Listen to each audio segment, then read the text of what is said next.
Բարև ժողովուրդ ջան, այսօր ուզում եմ խոսել մի թեմայի մասին, որի մասին վերջին տարիներին Հայաստանում ամենաշատն են խոսում։ Ուզում եմ խոսել խաղաղության մասին։ Այո, խաղաղության մասին։ Խաղաղությունը, ժողովուրդ ջան, իհարկե յուրաքանչյուր ժողովրդի բնական ցանկությունն է։ Յուրաքանչյուր ընտանիք ուզում է ապրել խաղաղ երկրում։ Յուրաքանչյուր ծնող ուզում է իր երեխաների ապագան տեսնել անվտանգ և կայուն միջավայրում։ Սակայն այստեղ մենք պարտավոր ենք մեզնից շատ կարևոր հարց տալ. ինչ խաղաղության մասին է խոսքը։ Իրական խաղաղության, թե խաղաղություն, որը ներկայացվում է որպես խոստում։ Ավելի պարզ ասեմ, որ հասկանալու լինի։ Մեզ ներկայացվում է մի իրավիճակ, երբ մենք ժամանակին հաղթանակած երկրի քաղաքացիներ լինելով խաղաղության հետ աղերս չենք ունեցել։ Նույնիսկ պետություն ու պետականություն չենք ունեցել, բայց հիմա մեզ ներկայացվում է հնարավորություն արդեն պարտված, Արցախը կորցրած վիճակում խաղաղություն հաստատելու ու որպես բոնուս անկախ երկիր ունենալու։ Այո, կրկնում եմ, չենք ունեցել, մեր իշխանությունների տրամաբանությամբ չենք ունեցել։ Դրա համար էլ ասում եմ խաղաղություն,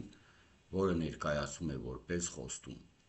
Այդ իսկ պատճառով ցանկանում եմ իմ վերաբերմունքը արտահայտել։ Ժողովուրդ ջան, եթե խաղաղությունը կարոսում է մեր հանդեպ թշնամաբար տրամադրված, մեզ հաղթած երկրների տրամաբանությամբ, ապա դա խաղաղություն չէ։ Դա զիջողական հրադադար է, որովհետև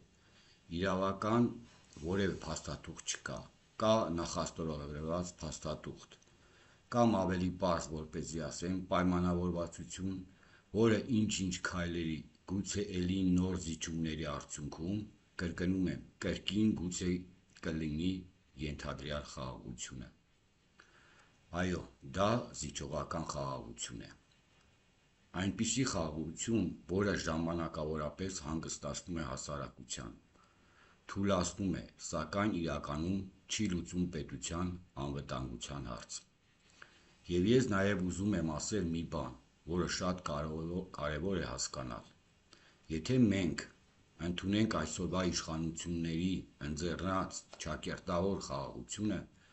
հաշվի առնելով իշխանությունների վարած քաղաքականությունը այս 8 տարիների ընթացքում, ապա իմ կարծիքով դա խաղաղություն չէ։ Դա ես նմանեցնում եմ դանդաղ մահվան։ Դանդաղ մահ, որը մեզ հյուծելու է տարիների ընթացքում։ Դանդաղ մահ, որի ընթացքում մեզանից շարունակելու են նոր զիջումներ կորզել։ Զիջումներ տարածքների տեսքով, զիջումներ իրավունքների տեսքով։ Արևմտյան Ադրբեջանի գաղափարի առաջմղում, 300,000 ադրբեջանցիների վերաբնակեցման պահանջներ և բազմաթիվ այլ պահանջներ, որոնք հերթով դրվելու են մեր պետության առաջ։ Սա խաղաղություն չէ, սա երկարատև ճնշման գործընթաց է և մի կարևոր մեջբերում էլ։ Այսօր խաղաղության գաղափարը հաճախ փորձում են նույնականացնել մեկ անձի կամ մեկ քաղաքական ուժի հետ։ Ստեղծվում է այնպիսի պատկեր, թե խաղաղությունը հնարավոր է միայն մեկ դեպքում, եթե իշխանության մեջ լինի հենց այդ ուժը կամ այդ մարդը։ Սա վտանգավոր մտածողություն է ու շատ վտանգավոր, և այստեղ գործում է ևս մեկ վտանգավոր մեխանիզմ։ Երբ խաղաղության խոսույթը նույնացվում է միայն իշխանության հետ, ապա ցանկացած այլ կարծիք սկսվում է ներկայացվել որպես պատերազմի կոչ։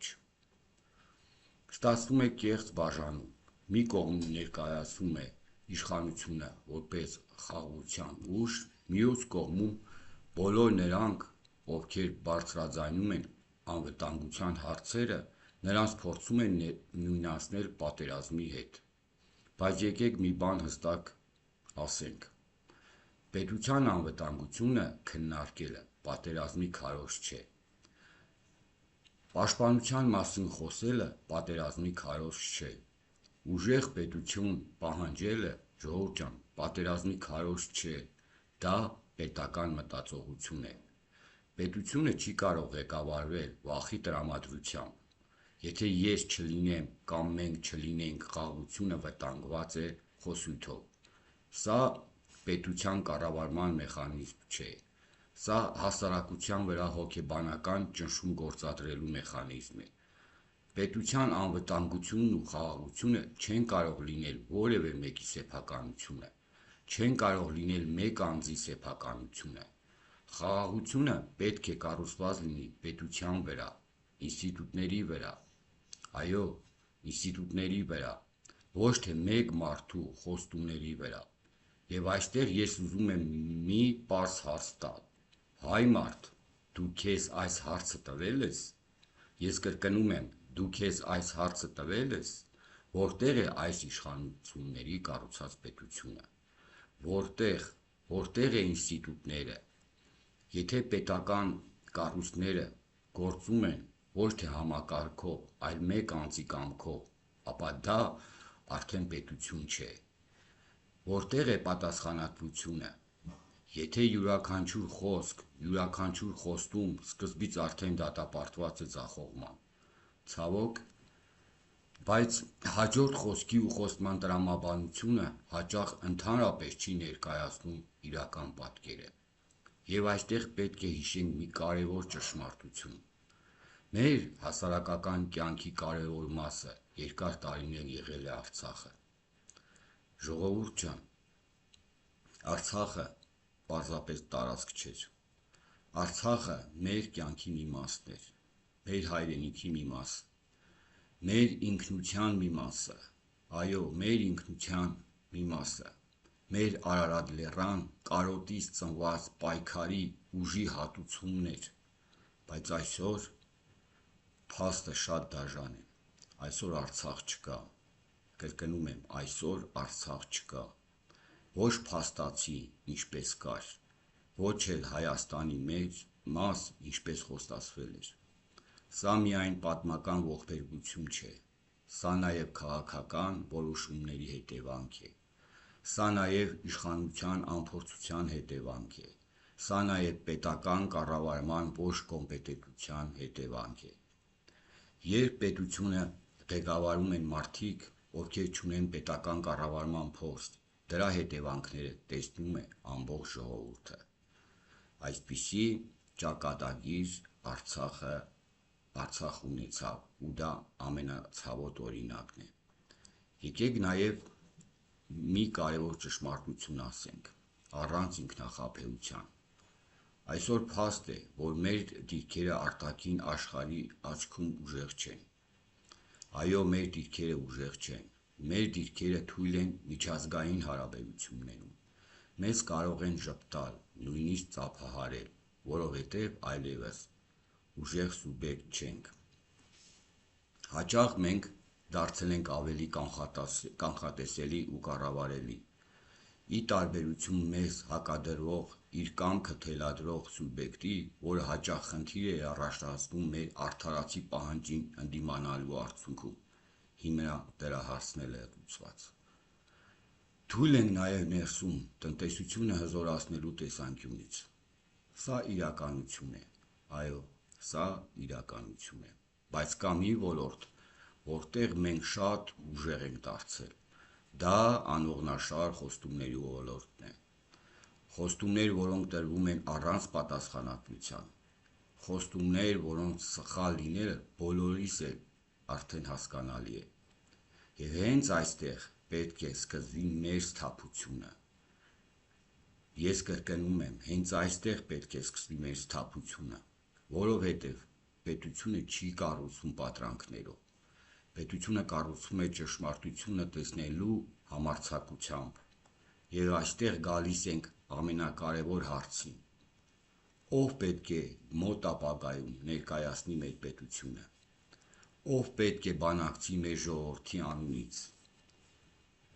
Պետությունը պետք է ունենա արժանապատիվ ղեկավար, բանակցող, այո, արժանապատիվ մարդիկ, ովքեր ներկայացնում են պետության շահը, մարդիկ, ովքեր հասկանում են միջազգային հարաբերությունների լեզուն, մարդիկ, ովքեր արդեն ապացուցել են իրենց կարողությունները, բայց այստեղ եւս ուզում եմ հստակ ասել մի կարևոր բան։ Երբ մենք ասում են, որ պետությունը պետք է նոր ղեկավար, արժանապատիվ, կեցվածով, բնույթով, բանակցող, դա չի նշանակում, որ արդեն նոր իշխանության եկած մարդը պետք է թուրը վերցնի ու ընկնի թշնամու հետևից ու պատերազմ հրահարի։ Սա թյուր կարծիք է, սա մանիպուլատիվ, տարածվող պատկեր է։ Արժանապատիվ բանակցող նշանակում է ղեկավար, որը կարողանում է սթափ գնահատել իրավիճակը։ Ղեկավար, որը հասկանում է, թե ինչ ցավագին վիճակի մեջ է այսօր մեր պետությունը, մեր ժողովուրդը։ Եվ հենց այդ գիտակցումով է մոտենում բանակցություններին։ Գիտակցված, հաշվարկված, պետական մտածողությամբ, որովհետև բանակցությունը պարզապես խոսակցություն չի, այն պատասխանատվություն է ժողովրդի անվտանգության նկատմամբ, այն պատասխանատվություն է սերունդների ապագայի նկատմամբ։ Այո, ժողովուրդ ջան, պետությունը չի կարող կախված լինել մեկ անձից եւ չպետք է լինի, դա սխալ է։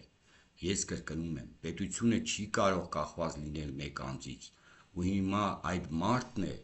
գալով իշխանության, որը սկիզբ է դնելու, կայունացնելով երկրի վիճակը ու ստեղծելով համակարգ,